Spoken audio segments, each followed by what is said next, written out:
우리 함께 신앙 고백하시면서 우리 예배를 나아가겠습니다. 우리 함께 신앙 고백하겠습니다. 전능하사 천지를 만드신 하나님 아버지를 내가 믿사오며 그 외아들 우리 주 예수 그리스도를 믿사오니 이는 성령으로 잉태하사 동정녀 마리아에게 나시고 본디오 빌라도에게 고난을 받으사 십자가에 못 박혀 죽으시고 장사한 지 사흘 만에 죽은 자 가운데서 다시 살아나시며 하늘에 오르사 전능하신 하나님 우편에 앉아 계시다가 저리로서 산자와 죽은 자를 심판하러 오시리라. 성령을 믿사오며 거룩한 공예와 성도가 서로 교통하는 것과 죄를 사하여 주시는 것과 몸이 다시 사는 것과 영원히 사는 것을 믿사옵나이다. 아멘.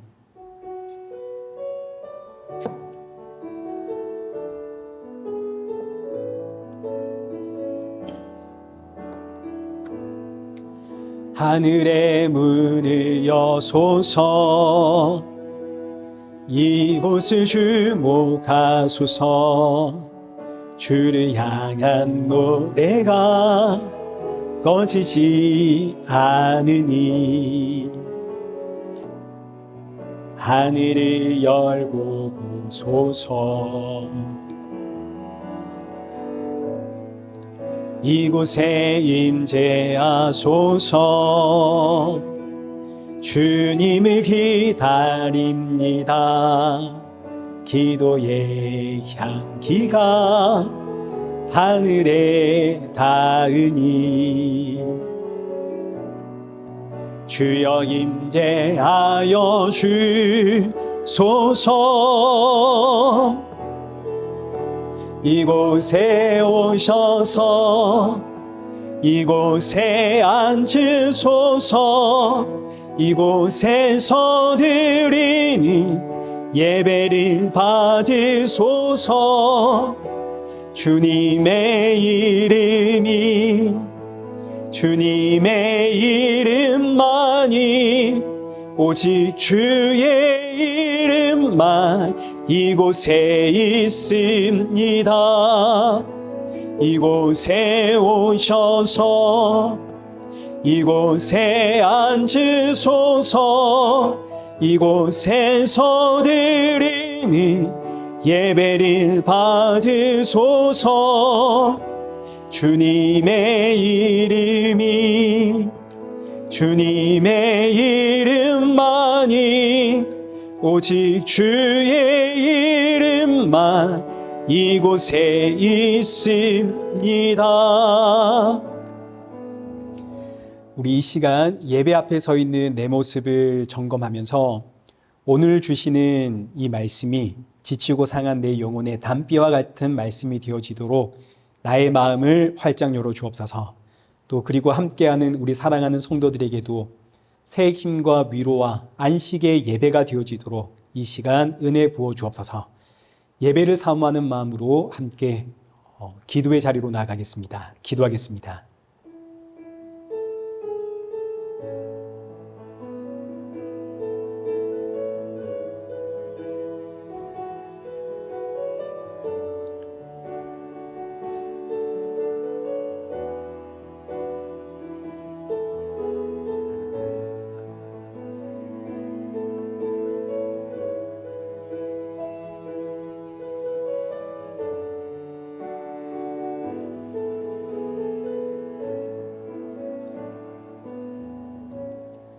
살아계신 하나님 아버지, 오늘 우리를 이 복된 예배의 자리로 인도하심에 감사합니다.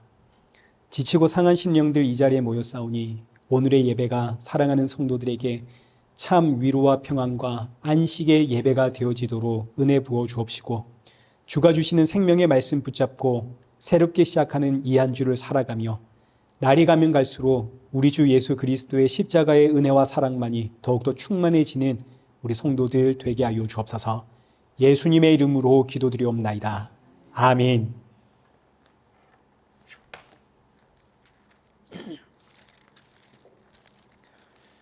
우리 함께 교동문 제46번 함께 교도하시겠습니다. 내 영혼아 여호와를 송축하라. 여호와 나의 하나님이여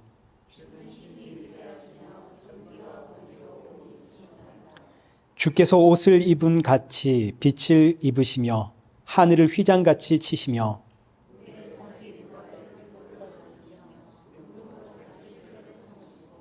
바람 날개로 다니시며 바람을 자기 사신으로 삼으시고 불꽃으로 자기 사역자를 삼으시며 주께서 물의 경계를 정하여 넘치지 못하게 하시며 여호와께서 샘을 골짜기에서 솟아나게 하시고 산 사이에 흐르게 하사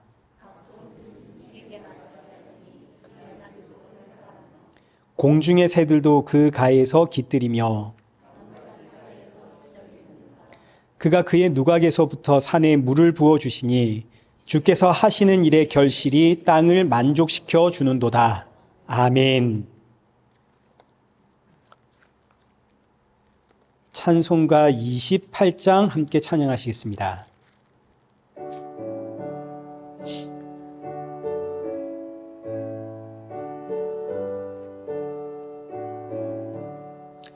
복의 근원 강림하사 찬송하게 하소서. 한량 없이 자비하시 측량할 길 없도다. 천사들의 찬송하리 내게 가르치소서. 구속하신 그 사랑을 항상 찬송합니다. 주의 크신 도움 받아 이때까지 왔으니 이와 같이 천국에도 이르기를 바라네. 하나님의 품을 떠나 죄에 빠진 우리를 예수 구원하시려고 보혈 흘려 주셨네. 주의 귀한 은혜 받고 일생 빚진 자 되네. 주의 은혜 사슬되사 나를 주께 매소서. 우리 마음이 연약하여 범죄하기 쉬우니 이미 받으시고 천국이니 치소서. 아멘.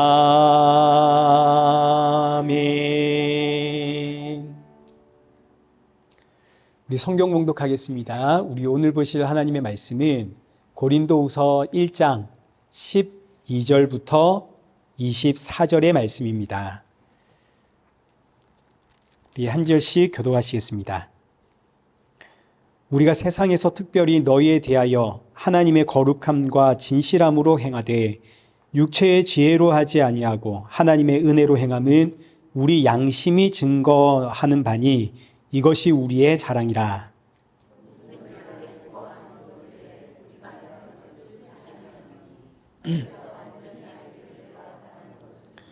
너희가 우리를 부분적으로 알았으나 우리 주 예수의 날에는 너희가 우리의 자랑이 되고 우리가 너희의 자랑이 되는 그것이라.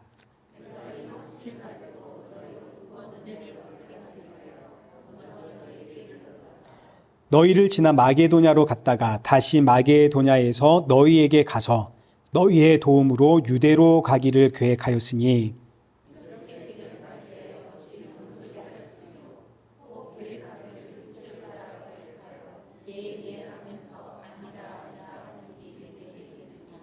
하나님은 미쁘시니라.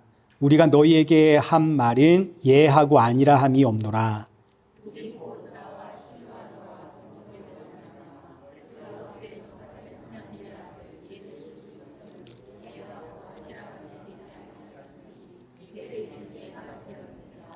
하나님의 약속은 얼마든지 그리스도 안에서 예가 되니 그런즉 그로 말미암아 우리가 아멘하여 하나님께 영광을 돌리게 되느니라.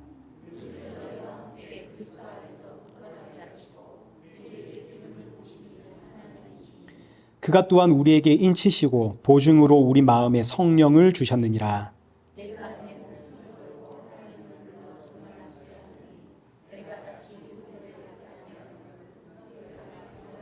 함께 읽겠습니다. 우리가 너희 믿음을 주관하려는 것이 아니요 오직 너희 기쁨을 돕는 자가 되게 하려 믿음에 섰음이라. 아멘.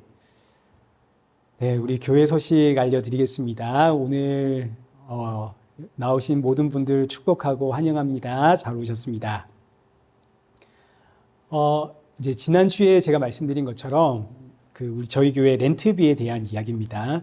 오늘 제가 이제 교회 이제 전체 담당하시는 이제 로스라고 하는 할아버지 계시거든요. 그 할아버지와 함께 이제 대화를 나눴습니다. 제가 우리 회계 보고 계시는 집사님하고 이야기를 했더니 이제 1,350불이 원래 교회 렌트비인데 이제 이거 다 내는 거는 좀 무리고 한 1,100불 정도는 가능하겠다. 이제 이렇게 말씀을 하셔서 제가 오늘 이제 그 이야기를 전달을 했습니다. 그랬더니 이제 교회가 그 회의를 해서 이제 우리에게 답을 알려주겠다 이렇게 이제 이야기를 했거든요. 9월 27일에 모임을 가지고 이제 대화를 한다고 했으니까 이제 그 주간 마지막 주간에 이제 저에게 연락이 올 겁니다. 이제 그러면서 이제 하는 이야기가 지금 교회 렌트비 시세가 3,000불이라고 하더라고요. 지금도 이 교회에 연락이 오나 봐요.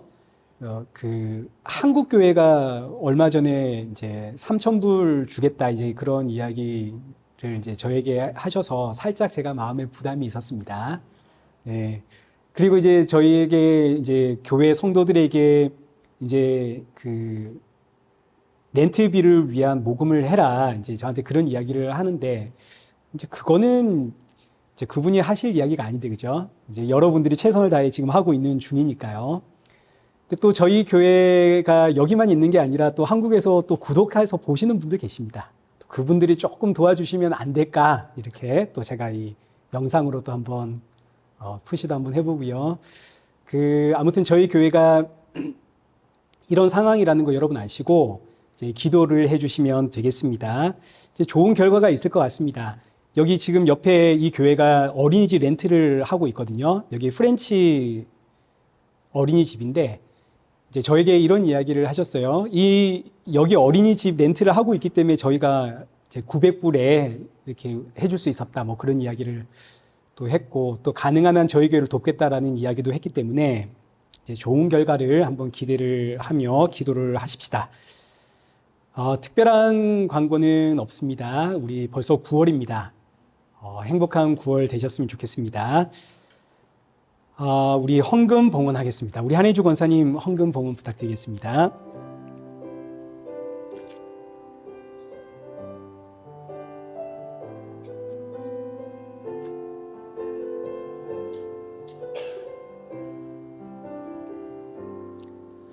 우리에겐 소원이 하나 있네. 다시 오실 그날까지 우리 가슴에 새긴 주의 십자가 사랑 나의 교회를 사랑케 하네. 주의 교회를 향한 우리 마음 희생과 포기와 가난과 고난 하물며 죽음조차 우릴 막을 수 없네. 우리 교회는 이 땅의 희망 교회를 교회되게 예배되게 우릴 우릴 사용하소서. 진정한 평의 날 오늘 임하도록 우릴 사용하소서.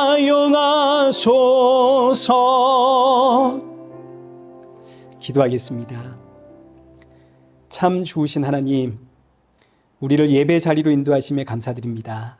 예배 드릴 때마다 예수 그리스도의 십자가의 은혜로 이 예배 자리에 설 수 있다는 사실을 잊지 않는 우리 성도들 되게 하여 주옵시고, 지난 한 주간 동안의 우리의 연약함과 완악함 용서해 주시고, 새롭게 시작하는 이 한 주는 우리 주 예수 그리스도 안에서 더 많이 감사할 수 있고 더 많이 찬양할 수 있는 우리 성도들 되게 하여 주옵소서. 이 땅의 꿈과 소망과 비전을 두지 않게 하시고 하나님 나라의 소망을 품고 나그네로 살아가는 성도가 되게 하여 주옵소서. 사랑하는 성도들, 빈손으로 나오지 않고 귀한 예물 준비하였습니다. 예물을 준비할 때마다 날 위해 십자가에 죽으신 예수 그리스도를 기억하며 주님 앞에 드림이 나의 기쁨이요 나의 모든 것 주의 것임을 고백하는 우리 성도들 되게 하여 주옵소서. 예수님의 이름으로 기도드리옵나이다. 아멘. 우리 오늘 본문은 고린도 후서 1장 12절에서 24절입니다. 너희가 믿음에 섰음이라 라는 제목으로 우리 오늘 본문의 말씀을 우리 함께 살펴보도록 하겠습니다. 먼저 지난주에는 우리가 사도 바울의 인사말을 우리 살펴보았죠. 사도 바울이 하나님을 찬양하는 세 가지의 이유를 살펴보았습니다.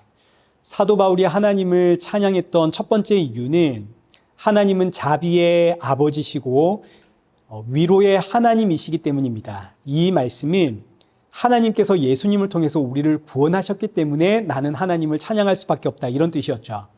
둘째는 우리에게 주신 위로를 가지고 환난 중에 있는 자들을 위로하시니 감사합니다. 이 의미는 우리를 영혼 구원이라는 하나님의 일에 동참시켜 주시니 나는 찬양할 수밖에 없습니다, 이런 뜻이었습니다.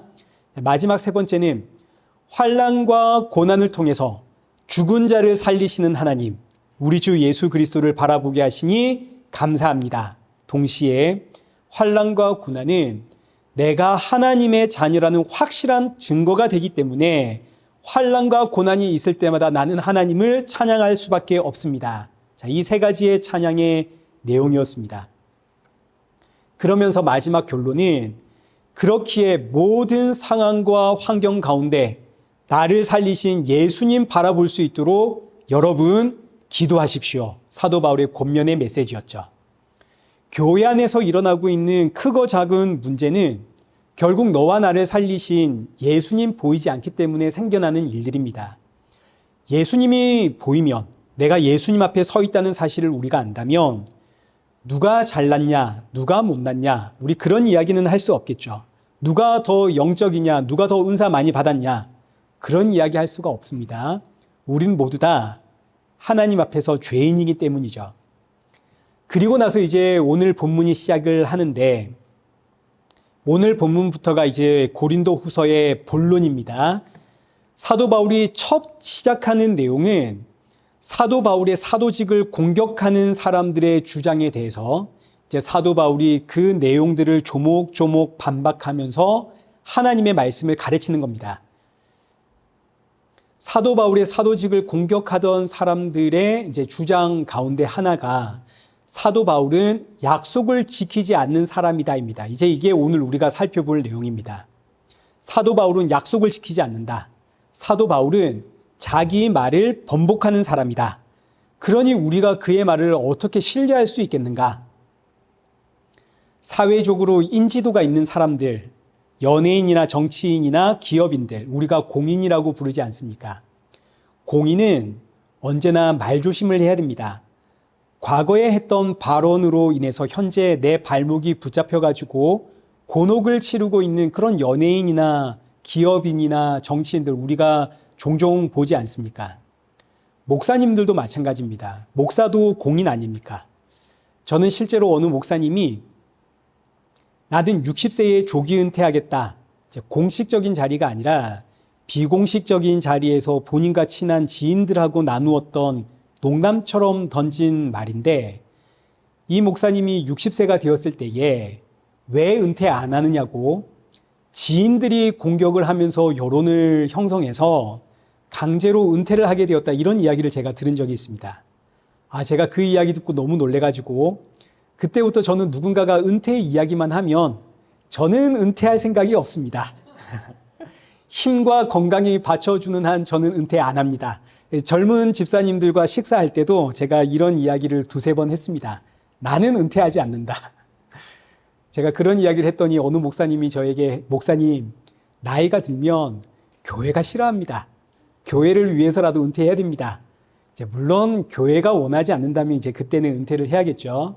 그리고 하나님이 고마해라, 그러면 이제 그때는 은퇴를 해야 됩니다. 그러나 제가 자의를 가지고는 은퇴하지 않을 거다. 이게 저의 사명이거든요. 또 어떤 분이 저에게 이런 것도 묻습니다. 목사님은 번아웃 되지 않습니까? 이제 이런 이야기를 저에게 묻곤 하시는데, 저는 번아웃 될 틈이 없습니다. 물론 속이 상하고 괴롭고 힘든 순간들은 분명히 있지만, 그렇다고 해서 번아웃이 왔느냐? 저는 목회자가 받은 복 중에 하나가 번아웃이 없다.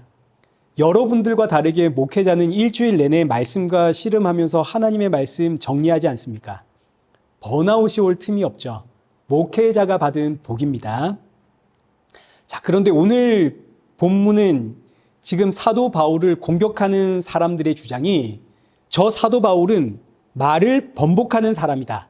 이럴 때는 이렇게 말해놓고 저럴 때는 또 다른 소리를 한다. 이게 어떤 사건인지를 한번 보겠습니다. 우리 15절 한번 보시죠. 내가 이 확신을 가지고 너희로 2번 은혜를 얻게 하기 위하여 먼저 너희에게 이르렀다가 너희를 지나 마게도냐로 갔다가 다시 마게도냐에서 너희에게 가서 너희의 도움으로 유대에 가기를 계획하였으니 이렇게 계획할 때 어찌 경솔히 하였으리요.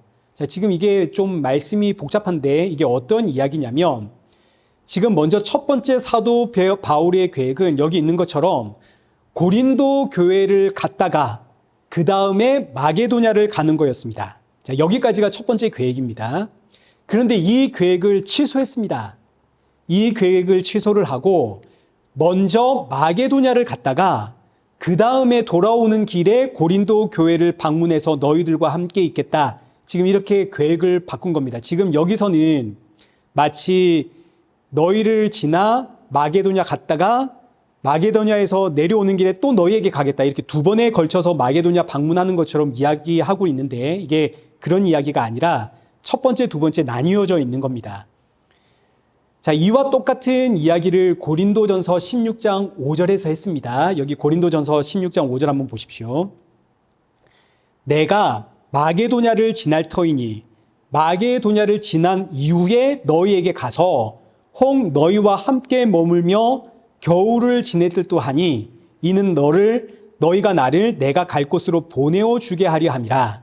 이제는 지나가는 길에 너희를 보기를 원하지 아니한다. 자, 이게 지금 오늘 본문의 이야기와 똑같은 이야기입니다. 이 말씀 보시면, 여기 특별히 7절 말씀 보시면 이제는 지나가는 길에 너희를 보기를 원하지 아니한다. 자, 이걸 말씀 보니까 고린도 전서를 기록하기 전에 이미 사도 바울은 고린도 교회를 방문할 계획을 가지고 있었습니다. 목적지는 마게도냐입니다. 마게도냐를 향해 갈 때 지나가는 길에 잠시 고린도 교회를 방문할 계획을 가지고 있었고, 이 계획을 고린도 교회에 알려주었습니다.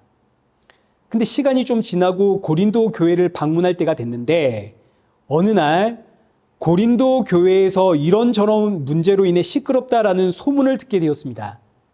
그래서 사도 바울이 고린도 전서를 쓰면서, 원래는 내가 마게도냐를 향해 가는 길에 너희를 보려고 했는데 그 계획을 내가 취소했다.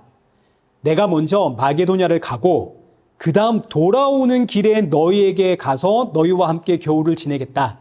변경된 계획을 이제 고린도 전서를 통해서 고린도 교회에 알려준 겁니다. 근데 이 편지를 읽은 고린도 교회 안에 사도 바울을 이제 적대하는 세력들이, 봐라, 사도 바울은 말을 이렇게 번복하는 사람이다. 자기 말을 지키지를 않는 사람이다.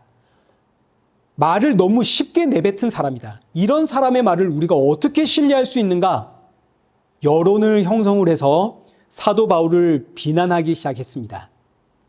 이 소식을 들은 사도 바울이 이제 이 고린도 후서를 쓰면서 내가 이렇게 계획을 변경한 것에는 전부 이유가 있다. 그 이유가 무엇이냐면 하고 이제 알려주는 게 오늘 본문의 이야기입니다. 우리 12절을 함께 보겠습니다.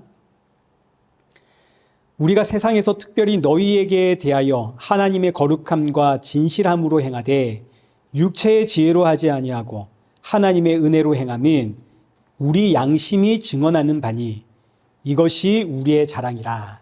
지금 사도 바울이 왜 계획을 변경했는지 이거 알려주기 전에 먼저 사도 바울은 자신과 고린도 교회가 어떤 관계 안에 있는지를 설명을 합니다. 여기 12절 보시면 이 세상에서 너희와 나는 하나님의 거룩함과 진실함으로 맺어진 관계다. 이 세상 사람들은 각자의 이익을 따라서 관계를 맺습니다. 이걸 우리가 끼리끼리 모인다 이런 표현을 쓰죠. 비슷한 사람끼리끼리 모이는 겁니다. 생각이 비슷하든 상황이 이 성향이 비슷하든 이 세상 사람들은 다 비슷한 사람들끼리 모이게 되는데 여기에는 전부 자신들의 유익과 이익을 위해서입니다. 생각이 비슷한 사람들끼리 모여야 거기서 내 생각이 옳다라고 하는 위로도 받을 것이고 격려도 받을 것이고 또 함께 누군가를 욕하고 비난하고 그럴 거 아닙니까? 근데 그 모임이 나에게 어떤 유익과 이익을 주지 못하면 이 세상의 모임은 언제든지 깨집니다. 그렇지만 교회는 세상의 방법으로 맺어진 그런 관계가 아닙니다. 자신의 이익과 유익을 따라서 맺어진 관계가 아니라 하나님의 거룩함과 진실함 안에서 맺어진 관계가 교회입니다. 저와 여러분이 돈으로 맺어진 관계입니까? 그런 거 아니죠. 고용인과 고용주 이런 관계 아니죠. 아니면 우리가 학벌이나 지위, 신분 따라 모인 관계입니까? 그렇지도 않습니다. 저와 여러분은 하나님의 거룩함과 하나님의 진실함이 되시는 예수 그리스도 안에서 맺어진 관계입니다.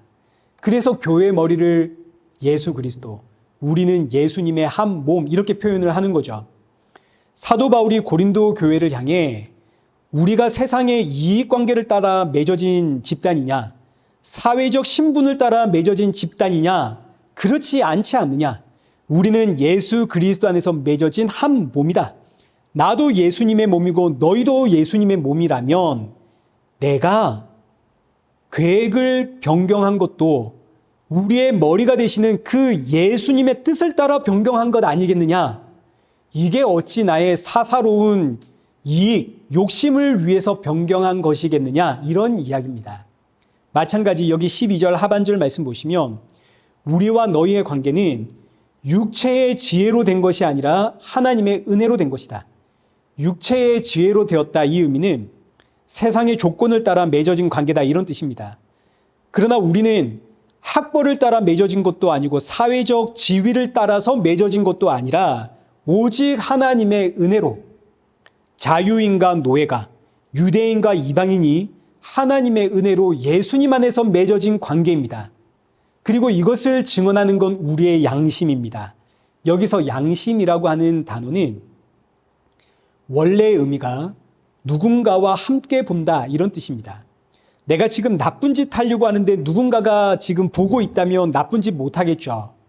그래서 누가 보고 있다라는 이 의미가 양심이라는 단어로 이제 사용이 되는 겁니다. 양심의 가책을 느껴서 내가 이걸 못하겠어라고 할 때는 지금 누가 보고 있기 때문에 나는 못해 이런 뜻과 같은 뜻입니다. 그럼 성도는 양심이 증인이다 이렇게 표현을 할 때 성도는 지금 양심, 누가 우리를 보고 있다는 이야기입니까?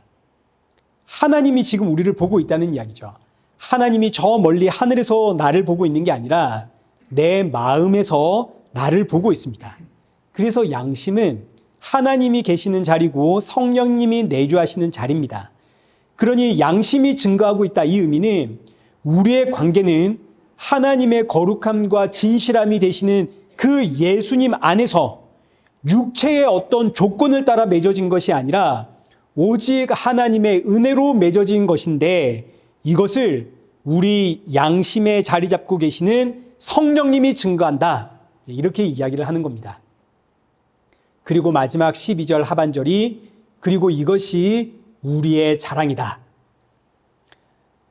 이 땅에서의 자랑은 우리 애가 공부를 잘한다, 좋은 대학을 갔다, 좋은 직장을 갔다, 또는 결혼을 잘했다, 부자다, 이런 것들이 이 세상에서는 자랑이 될 수 있겠지만, 그러나 이 땅의 그 무엇도 성도에게는 자랑이 될 수가 없습니다.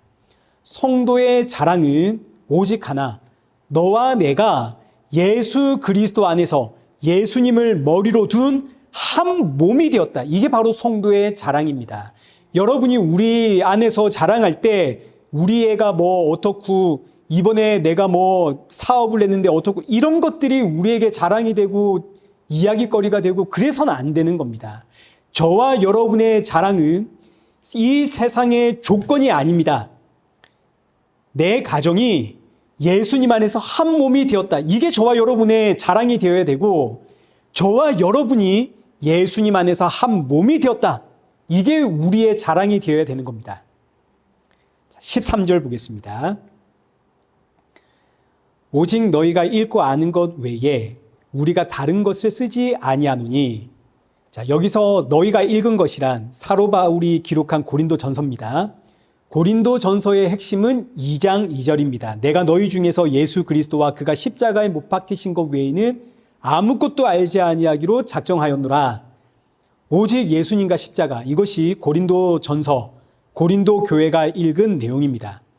그리고 너희가 아는 것이란 사도 바울이 고린도 교회를 개척해서 1년 반 동안 뭘 증거했나요? 예수님과 십자가의 복음 증거하지 않았습니까? 그러니까 여기 13절에 오직 너희가 읽고 아는 것 외에는 우리가 다른 걸 쓰지 않았다. 이 말씀은 나는 예수님과 십자가 외엔 너희에게 전한 것이 없다, 이런 뜻입니다. 그리고 이것이 오늘날 교회와 목회자의 사명입니다. 교회는 여러분에게 예수님과 십자가를 전하는 곳입니다. 그 외에 다른 이야기들은 다른 곳에서 들으시면 되는 겁니다. 저는 예전에 신학 공부를 할 때 한때 이런 게 유행이었거든요. 목사는 한 손에는 성경을 들고 다른 한 손에는 신문을 들고 있어야 된다. 이런 이야기가 한때 유행을 했습니다. 이 의미는 세상 돌아가는 이야기와 그리고 세상의 상식을 목회자가 알고 있어야 된다는 뜻입니다. 성도들이 지금 무엇 때문에 힘들어하고 있는지, 경제가 어떻게 돌아가고 있는지, 성도들이 어떤 고민과 어려움을 가지고 있는지 그거 알아야 성도들에게 필요한 하나님의 말씀을 전달해 줄 수 있다. 이런 의미인데, 그래서 저도 한때는 부지런히 신문을 읽었습니다. 지금도 뉴스는 꼭 챙겨봅니다. 제가 이래봬도 정치, 경제, 사회, 문화에 어느 정도의 상식은 있는 사람입니다. 제가 이 앞에서 세상 이야기 못해서 안 하는 게 아닙니다. 제가 세상 이야기 안 하는 이유는 성경은 사도 바울을 통해서 우리에게 지금 이 세상의 경제가 어떻게 돌아가고 있는지, 사회가 어떻게 돌아가고 있는지, 문화가 지금 어떻게 돌아가고 있는지를 공부를 해서 성도들에게 위로가 되는 말씀을 전해라. 성경은 그런 이야기 안 합니다. 성경은 이 세상을 딱 한마디로 정의를 내리죠. 이 세상은 죄에 매여 있다. 이 땅의 정치, 경제, 문화, 사회 전부 죄와 사망에 매여 있고 하나님의 저주와 심판의 대상이다. 그러니 이 땅에서 우리가 알아야 되는 것은 오직 이런 이 세상에서 너와 나를 구원한 예수 그리스도와 그의 십자가뿐이다. 교회는 이거 증거하는 곳입니다. 여러분이 그 어떤 고민과 어려움을 가지고 있어도 여러분의 유일한 위로자는 누군가요? 예수님뿐이죠. 여러분의 유일한 소망도 예수님이고 여러분의 유일한 피난처도 예수님뿐입니다. 자, 그리고 나서 13절 하반절에 사도 바울이 너희가 완전히 알기를 내가 바라는 게 있다. 사도 바울이 고린도 교회가 꼭 알았으면 하는, 반드시 알았어야만 하는 게 하나 있습니다. 그게 뭐냐면 14절입니다. 너희가 우리를 부분적으로 알았으나 우리 주 예수의 날에는 너희가 우리의 자랑이 되고 우리가 너희의 자랑이 되는 그것이라. 너희가 완전히 알게 되기를 바라는 게 하나 있는데, 예수님이 오시는 날 너희는 우리의 자랑이 되고 우리는 너희의 자랑이 되는 것. 너희는 이걸 알아야 된다. 자, 이게 지금 무슨 이야기냐면 지금 고린도 교회는 사도 바울을 완전히 알지 못하죠. 부분적으로만 알고 있습니다. 여러분도 저를 완전히 알지 못하죠. 여러분은 지금 이 시간 강대상 앞에 서 있는 저를 알지, 제가 집에서 어떤 사람인지, 친구들 만나면 제가 어떻게 변하는지, 평소에는 제가 어떤 생각을 하고 있는지, 그리고 또 제가 여러분을 위해서 얼마나 기도하고 있는지 여러분은 모르십니다. 또 저 역시 여러분을 주일날 보이는 그 모습으로만 알지 그 이상은 모릅니다. 심지어 부부도 서로를 모르죠. 연애할 때는 서로를 다 아는 것 같지만 이 사람은 나만 사랑해 주는 사람이야 그렇게 믿고 결혼을 하겠지만 결혼하고 나면 아니죠. 서로 모르는 것 투성입니다. 내가 속았나? 사람이 변했나? 그렇지 않습니다. 원래 그런 사람인데 내가 몰랐을 뿐이죠. 부모도 자녀를 모릅니다. 자녀도 부모를 모릅니다. 저는 제 아들, 제 딸을 안다고 생각을 했는데 집에서 보이는 이 아들의 모습과 밖에서 들려오는 아들의 모습, 그리고 교회에 앉아있는 이 아들의 모습이 전부 다 다릅니다. 모릅니다. 그러나 그럼에도 불구하고 저와 여러분이 반드시 알아야만 하는 것, 그건 뭐냐면 우리 주 예수님 오시는 그날에 부모는 자녀의 자랑이 되고 자녀는 부모의 자랑이 되고 여러분은 저의 자랑이 되고 저는 여러분의 자랑이 된다는 사실입니다. 여러분 이건 꼭 아셔야 됩니다. 왜 우리가 서로가 서로에게 자랑이 되나요? 그 이유는 우리가 예수님의 몸이거든요. 우리는 서로가 서로에게 어디 하나 빠지는 것이 없고 어디 하나 부족함이 없는 그야말로 너무너무 완벽한 아름다운 예수님의 몸이기 때문에 서로가 서로의 자랑이 되는 겁니다. 이 사실을 안다면 너와 내가 서로의 자랑이 된다는 예수님의 몸이라는 이 사실을 안다면 지금 내가 저 사람의 모습을 보고 그 사람 비난하고 정죄하고 그러면 되겠습니까? 저 사람이 이런 말 했다고 그 말 하나 붙잡고 모함하고 험담하고 공격하고 그러면 되겠습니까?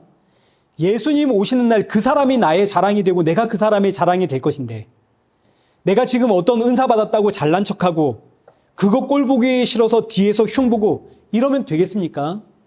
우리는 결국 그날에 서로가 서로에게 자랑이 되는 예수님의 몸입니다. 그래서 사도 바울이 이거 잊지 말라는 겁니다. 너와 나는 예수님의 한 몸이다. 이거 잊지 말아라.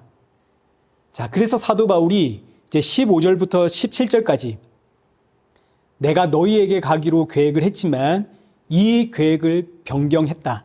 근데 이걸 가지고 너희가 나를 공격하고 비난하고 흉보고 그러면 되겠느냐? 너희는 나의 자랑이고 나는 너의 자랑이고 우리는 예수님의 한 몸인데 그래서 여기 17절 내가 이렇게 계획했을 때에 어찌 경솔히 하였으리요? 혹 계획하기를 육체를 따라 계획하며 예예하면서 아니라 하는 일이 내게 있겠느냐? 무슨 이야기냐면 내가 계획을 변경한 것이 육체를 따라 내 유익과 이익과 만족을 따라 내가 나의 이익을 위해서 지금 이 계획을 변경했겠느냐?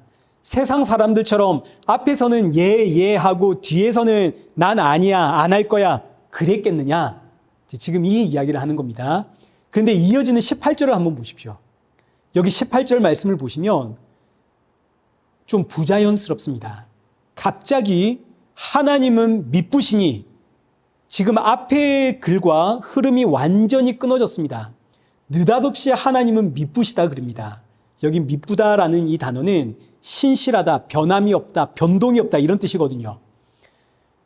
하나님의 미쁘심, 하나님의 신실하심, 변함 없으심, 하나님의 변동이 없으심, 갑자기 이 이야기가 느닷없이 튀어나옵니다.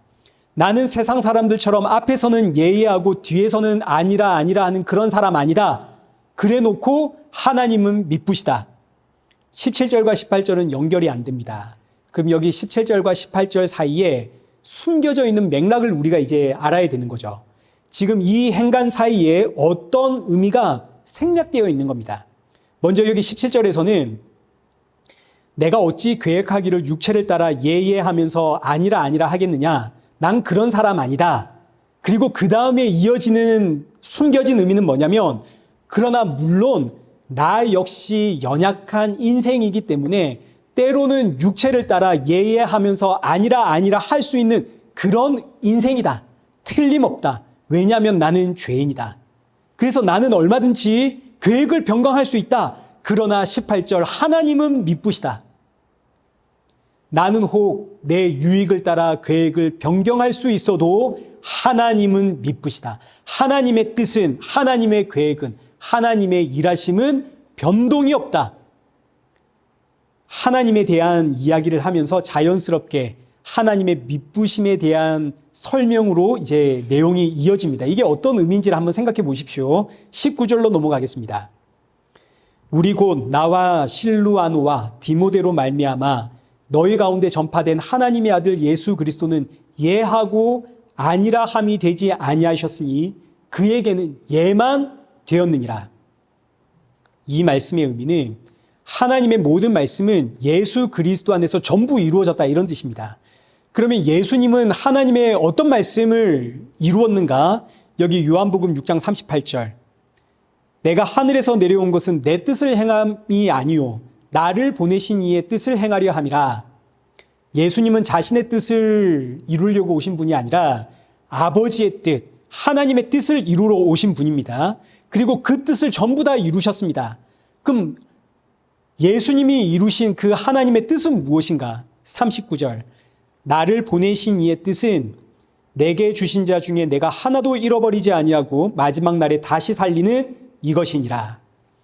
하나님 아버지의 뜻은 아들에게 주신 자를 하나도 잃어버리지 않고 그 아들이 다 찾아내는 겁니다. 그리고 그 아들은 아버지께서 내게 주신 자를 하나도 잃어버리지 않고 다 찾아내기 위해서 빌립보서 2장 6절 이하의 말씀처럼 예수님은 근본 하나님의 본체이시지만 자기를 비워 사람의 모양으로 이 땅에 오시어 십자가에 죽기까지 복종하심으로 자기 백성들의 모든 죄를 사하신 이후에 성령으로 자기 백성들을 찾아가 자기에게 속한 모든 백성들을 지금 구원해내고 계시는 중입니다. 지금도 예수님은 자기에게 속한 자들을 찾아내고 계시는 중이시고 구원을 이루고 계시는 중입니다. 예수님은 이 일에 실패가 없으시고 잠시도 이 일을 멈춘 적이 없습니다. 사람은 일을 시키면 앞에서는 예의하지만 뒤에서는 힘들어서 잠시 쉴 수도 있습니다. 적당히 눈치껏 일을 합니다. 그러나 예수님은 예만 있습니다. 예수님은 이 일을 끝날 때까지 쉬지 않으십니다. 그래서 본문 19절에 예수님께는 예만 있느니라. 그리고 나서 20절, 하나님의 약속은 얼마든지 그리스도 안에서 예가 되니 그런즉 그로 말미암아 우리가 아멘하여 하나님께 영광을 돌리게 되느니라. 예수님은 구원 사역의 완성을 위해서 조금도 쉬지를 않습니다. 지금도 자기 백성들 찾아내고 계시고 구원하고 계시는 중입니다. 그리고 우리는 이 사실 앞에 아멘 할 때 하나님께서 영광을 받으십니다. 저와 여러분이 하나님께 영광을 돌리는 때는 예배 시간에 무슨 병이 났고 기적이 났고 여러분 각자에게 어떤 은사가 발동되고 그때 하나님이 여러분을 통해서 은사를 받는 게 아닙니다. 영광을 받는 게 아닙니다. 저와 여러분이 하나님께 올려드리는 영광, 하나님이 받으시는 영광은 이 강단에서 선포되어지는 그 예수님의 생명의 말씀 앞에 여러분이 아멘 할 때 하나님께서 영광을 받으시는 겁니다. 하나님은 나의 구원자가 되십니다. 아멘.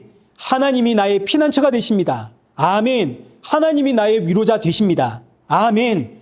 저와 여러분이 이 생명의 말씀 앞에 아멘 할 때 하나님이 영광을 받으시는 겁니다. 그러니 사랑하는 성도 여러분, 우리 아멘 좀 하십시다. 아멘은 여러분이 예배에 적극적으로 참여하는 방법이면서 여러분이 예배 시간에 하나님 앞에 올려드리는, 영광을 올려드리는 유일한 방법입니다. 물론 이제 제가 알죠. 여러분이 마음으로 아멘 하고 있는 거 제가 다 알고 있습니다. 지난주에 설교 시간에 여러분 반응 좀 해주십시오. 제가 그랬더니 집사님 한 분이 저에게 이런 말씀을 하셨습니다. 목사님, 너무 집중해서 숨소리조차 내지 않고 있는 겁니다. 감동적인 멘트였습니다. 그러나 여러분, 저는 여러분이 반응하지 않으면 모릅니다. 여러분이 지금 집중하고 있는지 눈 뜨고 주무시는지 제가 알 방법이 없습니다. 그러니 아멘 할 때 마음으로만 하지 마시고 소리를 내주시면 하나님도 기뻐하시고 저도 힘이 나죠.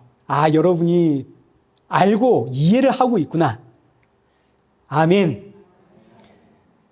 제가 한국에 갔을 때, 이건 여담인데, 제가 한 2년 전에 한국 가지 않았습니까? 한국을 갔는데 이제 저의 모교회에서 주일 오후 예배 그 말씀을 부탁을 하셔가지고 말씀을 증거했는데, 제가 했습니다. 말씀만 떨어지면 아멘, 아멘 해가지고 제가 너무 당황을 한 겁니다. 그런 경험은 처음이라. 도전을 받으십시다. 자, 우리 다시 본문으로 돌아가서 28절부터 20절까지의 말씀은 결국 이런 뜻입니다. 나는 육체를 따라 예예하면서 아니라 할 수 있는 그런 인생이다. 나는 너무너무 연약한 인생이기 때문에 내 뜻과 내 생각을 따라 계획을 변동할 수 있는 그런 인생이다. 그러나 하나님은 미쁘셔서 나의 계획과 나의 뜻과 전혀 상관없이 하나님은 예수 그리스도를 통해 너희를 구원을 하신다. 하나님은 여러분을 구원하시고 인도하시는 일에 조금도 실패가 없으시고 잠시도 멈추지 않으신다. 나와 상관없이 하나님은 신실하게 하나님의 일을 하고 계시고 나와 상관없이 하나님은 여러분과 함께 하신다. 사도 바울이 지금 이거 이야기하는 겁니다. 근데 이 사실을 우리가 어떻게 알 수 있는가? 21절입니다.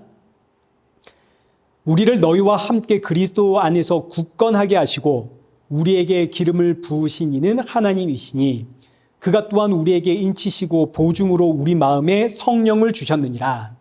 하나님이 나와 함께 하시고 나를 인도하시고 나를 구원하심을 내가 어떻게 알 수 있습니까? 우리 마음에 누구를 주셨다고요? 성령을 주셨다고요. 성령 하나님을 주셨기 때문에 저와 여러분이 예수님을 찾고 예수님을 의지하고 예수님만이 나의 유일한 구원자이심을 고백할 수가 있는 겁니다.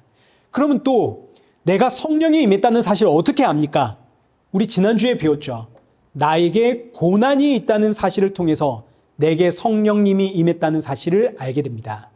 성도의 고난이란 단순히 이 땅에서 살아가면서 우리가 경험하게 되는 어떤 힘든 일, 답답한 일, 어려운 일 이런 걸 이야기하는 게 아니라 내가 지금 하늘의 법, 성령의 법을 따라 사는 사람이 되었는데 여전히 이 땅의 법을 따라 살아가고 있다는 여기서 충돌하는 그 아픔, 이게 고난입니다.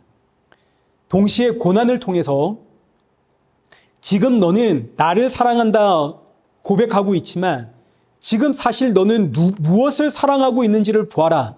고난을 통해서 하나님은 이걸 우리가 깨닫게 하십니다.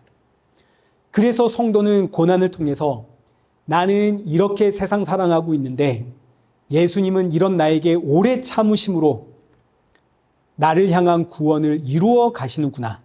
성도는 고난을 통해서 날 구원하신 예수님 바라보게 되는 거죠. 내 안에 성령님이 계시다는 확실한 증거는 고난입니다. 그래서 저와 여러분에게 고난이 있고 고난을 통해서 예수님 바라보는 것만큼 성령님이 나와 함께 있다는 확실한 증거는 없습니다. 자, 그럼 이제 정리를 하겠습니다. 사도 바울이 지금 고린도 교회를 향해 하고자 하는 이야기는 바로 이겁니다. 내가 너희에게 갈 계획을 취소를 했습니다. 그런데 내가 계획을 변경했다고 해서 너희를 향한 하나님의 계획이 취소되었습니까? 내가 계획을 변경을 했다고 해서 너희를 향한 하나님의 일하심이 멈추었습니까? 내가 계획을 변경했다고 해서 하나님이 여러분을 떠났습니까? 그렇지 않지 않습니까? 오히려 하나님은 로마서 8장 28절에 있는 말씀과 같이 모든 것을 합력하여 선을 이루시는 하나님이십니다. 이걸 가르치고 있는 겁니다. 오히려 그러니 왜 흉을 볼 것이 아니라 지금 나와 함께 하시는 하나님을 바라보라는 이야기죠. 그리고 뿐만 아니라 지금 내가 너희에게 가지 않기로 결심한 것은 너희를 아끼기 때문이다. 오늘 본문 28절입니다. 23절입니다. 내가 내 목숨을 걸고 하나님을 불러 증언하게 하시노니, 사도 바울이 목숨까지 걸었습니다. 내가 다시 고린도에 가지 아니한 것은 너희를 아끼려 함이라. 이게 무슨 이야기냐면, 만약에 사도 바울이 고린도 교회 소식을 듣고 고린도 교회를 그 즉시 방문을 했다면 고린도 교회는 그야말로 이제 풍지박살이 났을 겁니다. 지금 바울파, 아볼로파, 게바파 지금 서로 싸우고 있는 상황인데, 그 상황에 사도 바울이 고린도 교회를 방문을 하면 바울파가 힘을 얻어가지고 나머지 다른 파들을 막 억누르고 그럴 거 아닙니까? 또 사도 바울은 자신의 성격을 압니다. 자신의 성격이 이 다혈질이거든요. 사도 바울이 고린도 교회에 가게 되면 사도 바울은 목숨을 걸고 복음을 위해서 싸울 겁니다. 그런데 그렇게 된다면 사도 바울은 복음을 위해서 싸웠지만 그 모습으로 인해 상처받을 인생들이 분명히 있습니다. 무엇보다 사도 바울이 복음을 붙잡고 복음을 위해 싸웠다 하더라도 이걸 통해서 한 영혼 구원 받나요, 못 받나요? 못 받습니다. 제가 여러분들과 복음을 붙잡고 씨름하고 싸운다고 해서 여러분의 인생이 구원을 받는가? 그런 일은 없습니다. 왜냐하면 여러분의 영혼을 구원하시는 건 누가 하시는 일인가요? 제가 하는 일이 아닙니다. 제가 아무리 저는 통로로 사용이 될진 몰라도 제가 아무리 복음 들고 싸워도 한 영혼이 구원받는 건 하나님께서 하시는 일입니다. 뿐만 아니라 하나님은 복음을 위한다는 이름으로 성도가 서로 다투고 싸우는 걸 기뻐하지를 않습니다. 지금은 비록 누가 옳으냐 누가 그르냐 목소리를 높여도 시간이 지나면 결국 우리 안에 계시는 성령님께서 나의 악함을 깨닫게 하십니다. 성령님이 하시는 일입니다. 주께서 나를 푸른 초장 바른 길로 인도해 가십니다. 그럼 저와 여러분이 해야 할 일은 대체 뭡니까? 저와 여러분이 해야 할 일은 고린도후서 5장 18절의 말씀처럼 모든 것이 하나님께로부터 났으며 그가 그리스도로 말미암아 우리를 자기와 화목하게 하시고 또 우리에게 무슨 직분을 주었다고요? 화목하게 하는 직분을 주었다고요. 하나님께서 우리에게 맡기신 직분은 화목의 직분입니다. 서로 싸우고 다투고 네가 옳으냐 내가 옳으냐 이런 직분을 우리에게 맡긴 게 아니라 화목의 직분을 주셨습니다. 복음을 들고 우리는 싸우는 사람이 아닙니다. 복음을 고소하기 위해 싸우는 자가 아니라 복음을 위해 화목의 직분, 서로 화목해 하는 게 저와 여러분이 받은 사명입니다. 복음으로 화목을 이룬다라는 의미는 예수님 안에서 화목을 이룬다는 이야기 아닙니까? 너와 내가 지금 이해하고 있는 복음이 아무리 차이가 난다 하더라도 복음은 결국 누군가요? 예수님 아닙니까? 네가 복음을 어떻게 이해했고 너는 복음을 어떻게 이해를 했든 결국 복음의 핵심은 예수 그리스도입니다. 그리고 예수님 안에서 너와 나는 한 몸입니다. 그래서 사도 바울이 고린도 교회 방문을 취소했다 이겁니다. 내가 너희를 아끼기 때문에, 내가 지금 너희에게 가는 건 아무런 도움이 되지 않기 때문에 너희를 위한 방문 계획을 취소를 했고 지금 내가 너희에게 편지를 쓴 것이다. 이 편지의 내용이 뭔가요? 나는 예수 그리스도와 그가 십자가에 못 박히신 것 외에는 너희에게 전하지 않았다. 지금 너희가 어떤 복음에 대해서 어떤 이해를 하고 있든 예수님과 십자가를 바라보아라. 이게 화목의 직분을 감당하고 있는 사도 바울의 역할입니다. 화목의 직분을 감당하기 위해 고린도 교회 방문 계획을 취소하고 편지를 썼습니다. 그래서 이제 마지막 결론이 이제 끝났습니다. 마지막 결론이 24절입니다. 함께 읽겠습니다. 시작.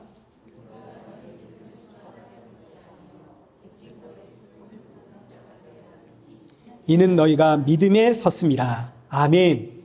자, 이 말씀에서 오늘 사도 바울이 말하고자 하는 모든 내용의 의미가 확실하게 드러납니다. 우리는 너희의 믿음을 주관하는 자가 아니다. 우리의 계획과 너희의 믿음은 아무런 상관이 없다. 우리가 너희의 믿음을 주관하는 것이 아니라 하나님이 너희의 믿음을 주관한다. 그리고 하나님은 이 일에 쉬지 않으시고 실패가 없다. 우리가 고린도에 가려고 했던 그 계획을 변경했다고 해서 너희의 믿음이 사라진 것 아니다. 우리가 계획을 변경했다고 해서 하나님이 너희를 떠난 것도 아니다. 그러나 우리가 고린도에 가려는 계획을 변경한 것은 여기 기록되어 있는 것처럼 너희의 기쁨을 돕기 위함이다. 여기서 너희의 기쁨은 구원의 기쁨입니다. 너희의 구원의 기쁨을 돕기 위해서 우리는 너희를 방문하는 것 대신에 고린도전서라고 하는 편지를 썼다. 그리고 마지막 24절 하반절에 그 이유는 너희는 지금 이미 믿음 위에 서 있는 인생이기 때문이다. 이 말씀은 이미 너희는 예수님 안에서 새로운 피조물, 하나님의 자녀가 되었기 때문에 너희를 지키고 인도하고 책임지고 구원의 완성을 이루는 것은 내가 아니라 하나님이시다.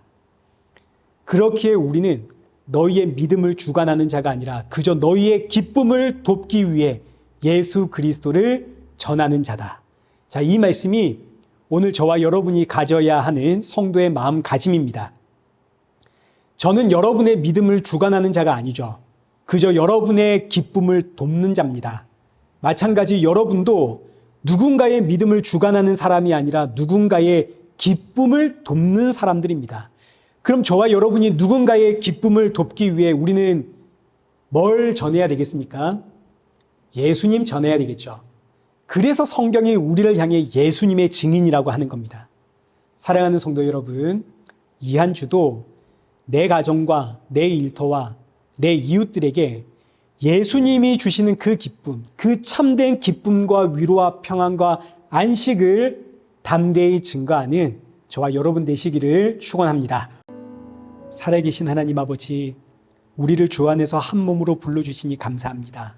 매 주일마다 예수님 안에서 너무나 반갑고 기쁘고 행복한 우리 일회교회, 그야말로 예수님으로 충만한 우리 일회교회가 되게 하여 주옵시고 우리 모두에게 화목의 직분을 맡기셨사오니 우리가 어떤 자리에 있든 예수님의 증인으로 서서 참 기쁨과 평안과 위로와 안식을 증거하는 성도가 되어지도록 우리 모두에게 성령의 충만함 부어 주옵소서.